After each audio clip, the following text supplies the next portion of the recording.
Apakah hukumnya pakai minyak lintah? Minyak lintah ni najis. Kerana dia binatang yang ghairu ma'kul, yang tak boleh dimakan. Bila mati jadi najis. Maka hukum menggunakan yang najis ini sebagai bahan rawatan asalnya tidak boleh. Kerana sebuah hadis. Nabi kata tadawau wala tatadawau binajisin. Berubatlah tapi jangan berubat dengan benda yang najis.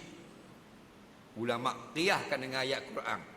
Innama harrama alaikumul maitah. Allah haramkan kamu makan bangkai. Itu ayat yang pertama. Ayat yang kedua, faman ya'turra ghaira baghin wala ani fala isma alaih. Orang yang dalam keadaan situasi tak ada pilihan, kena makan bangkai, dimaafkan. Ayat pertama haram ketika aman. Jadi ketika aman, ada lagi ubat-ubat yang lain tak boleh pakai minyak lintah. Kerana dia najis. Ketika tidak ada pilihan, ini ialah yang mustajab, yang telah dicoba ataupun atas nasihat orang yang pakar dalam bab rawatan, kita guna minyak yang najis, hukumnya harus.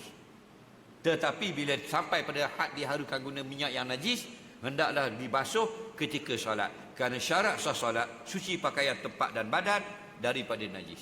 Okey?